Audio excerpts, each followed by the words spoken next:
Hello everyone, welcome back to the video updates. It's Sade and I am bringing you a quick video today, even though yes, we are having a lot of trouble down in Texas because of the snowstorm that we had, the sort of like a blizzard that we had, and it seems like it lasted for longer than we anticipated, and it was a lot worse than we anticipated. So a lot of people were affected. You've already seen it all over the news, I'm sure. So hopefully if you are in Texas or your family is in Texas, everybody's safe and warm and has some source of water.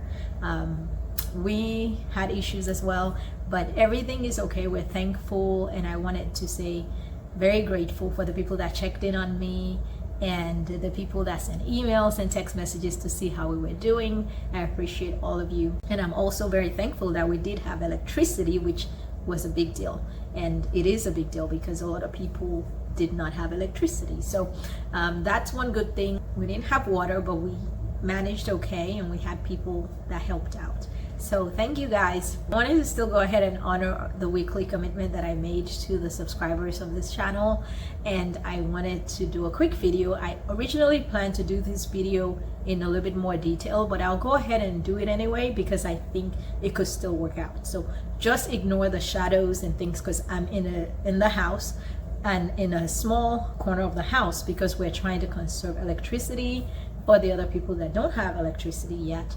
And I hope that you're still able to view the video. The artwork in the back is actually my artwork that I did over the pandemic. I'm not an artist or anything, but I enjoy doing that, if you're wondering what's up there behind me. So that's all that is. It's just something that I did during the pandemic. I will still continue to do that as a source of like a therapeutic thing. It's very calming, it's very soothing, and it's a lot of fun. So that's what's behind me anyway. So today's video is going to be about life estates, and I wanted to cover life estates a little bit more from the perspective of a potential buyer, the perspective of a seller, and also the perspective of those people that are working in excess proceeds or the overage world, you know, helping claimants to claim money after a foreclosure has taken place. So those are the three categories of people that could probably benefit from this. But obviously, if you're the kind of person that has a life estate in a particular property, then you'll also benefit from this video. So let's just jump right in and explain what a life estate is and what it's not. So a life estate is a form of ownership interest, even though it's not the traditional form of ownership interest. It's a sort of ownership interest in the sense that I have the right to possession of a particular property as long as I'm still alive. So if I'm alive, I have the right to be on that property using it for my own benefit if I choose to. So that's pretty much what a life estate is. And the people that have this type of interest, they're called life tenants. And then of course, there are some people that have an ownership interest in a permanent sense, and those people are called the remainder men or remainder beneficiaries, if you prefer that. So remainder man, of course, is a gender neutral term.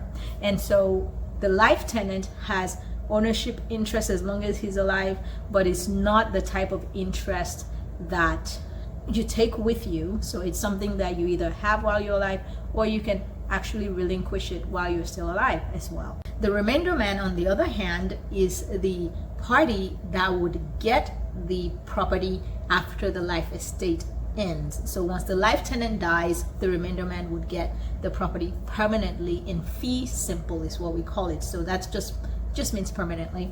And so how does this affect buying, selling, excess proceeds, and how does it even affect just living life in general? So typically this scenario happens when people are trying to gift real property while they're still alive. So a parent would typically gift real property to a child and say inside that deed, which is the document that transfers the property, that the parent would like the right to live on that property for the duration of his or her life. And then once that parent passes away, the property now fully belongs to that child. Now, those are stacked interests, meaning that even though that child might be living with that parent at the moment, that parent could kick that child out while the life estate is still active. So the life estate owner is actually the one that has possessory interest at the moment. The remainder man does not have right to possession until the life estate owner dies or relinquishes his or her interest. And the relinquishment can always be done, but it has to be done with consent of all the beneficiaries and also in a recorded instrument. So the way that they did the first document showing those interests, they have to do another document showing that the life estate owner signed over a release to the remainder man or to another party. So that's how you would handle these transactions. Those are the typical scenarios, but sometimes a child can actually also do it in reverse and give a life estate to a parent just to be able to take care of that parent while the parent is still alive, and then that child would be the remainder man of his property, his own property really, and allow mom or dad to live on there if they choose until they die. And if dad doesn't want to live on there, then that's fine. And if he doesn't live on there, then he's not responsible for anything. But while the life tenant is actually on the property, the life tenant is supposed to be taking care of the property taxes and maintenance and all those other things like homeowners insurance, right? To protect the property itself. Occasionally people have a mortgage still going on in the background. The mortgage is not necessarily the responsibility of the life tenant. It depends on the agreement of the parties, but typically the remainder man is the one that would be paying the mortgage, and the life tenant is living there almost like a tenant really. If you hear the term itself, it sounds like they're just there for now. But if the parties agree that both parties will pay the mortgage, then that will be the case.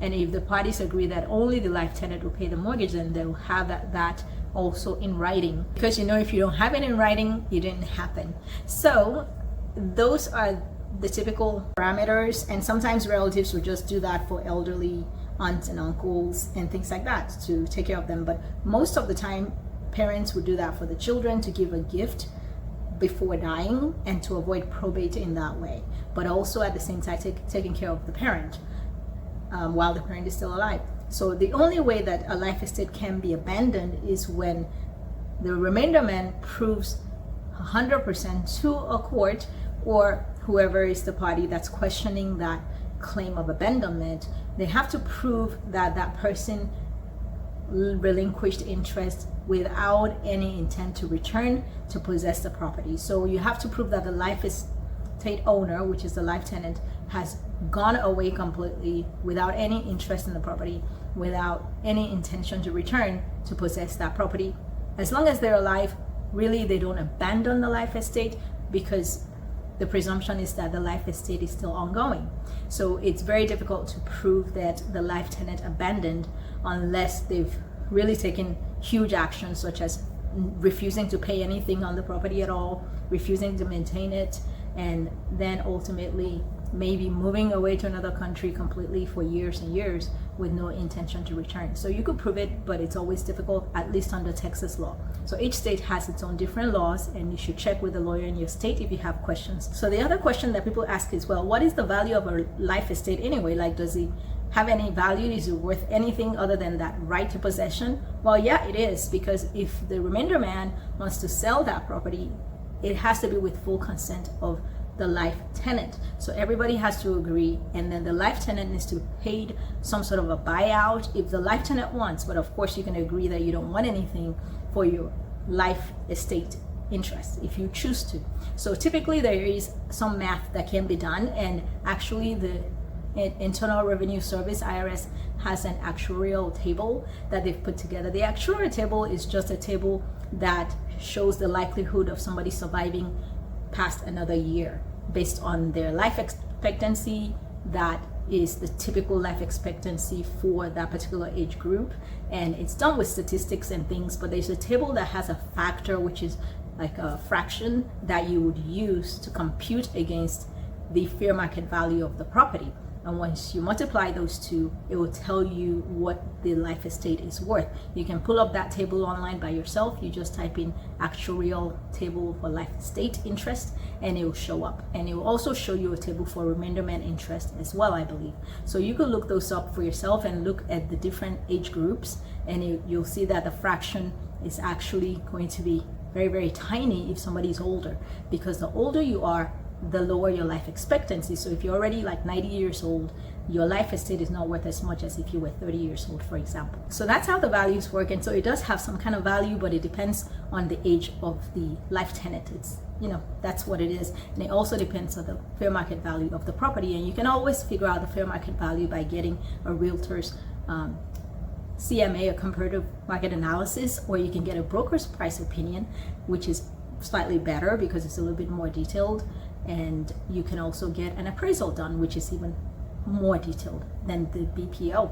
So what else do you need to know? If you are the seller, remember that you have to get permission of the life tenant to be able to sell, or get a relinquishment that's signed and in writing, and you record it into the property records. If you're a buyer, you also want to make sure that the life estate owner, which is the life tenant, has consented to the sale, and you want to make sure that they've relinquished their interest, or that they will sign off at the closing to do so. So as the seller, you could also negotiate how much you want to pay them for the value of that life estate interest. You don't have to pay the full value. You could always negotiate a buyout. If you are working in excess proceeds, the question is who gets the excess proceeds when a foreclosure happens, because some of them do have mortgages on them, and some of them it's because the property taxes were not paid. So the county ends up doing a foreclosure. So who is entitled to those excess proceeds? And the answer really would be that the life estates would be extinguished at the time of the foreclosure sale. Just like a typical ownership interest would be extinguished as well, but also because the laws that govern the excess proceeds, they typically say that the person that owned the property right before the foreclosure sale is the one entitled to the excess proceeds. So the life estate owner doesn't really own the property, which we call the corpus of it, which is the core of the property. They just own possessory interest. In reality, it will be a lot easier to argue that the excess proceeds belong to the remainder man, who would have gotten that property at the time of death of the life tenant, because the foreclosure essentially takes away the life estate, and all that's left after the life estate is the remainder. So the remainder man should really be entitled to the excess proceeds. So you have a good lawyer that's a litigator. They could argue it either way, whether it's arguing it with the county's lawyers or with a trustee for the foreclosure sale if it was a mortgage foreclosure. So I wanted to just give you this quick video. I know that it's not the typical video as far as length goes, but I figured that it's better than nothing, and I wanted to keep the consistency going as well. So please stay safe, keep Texas in your thoughts and prayers, and thank you as always for watching. If you like the video, remember to click like, and if you love what you're seeing on the channel, remember to click subscribe so you can continue to get notifications about future videos. Thank you, and I'll talk to you next time.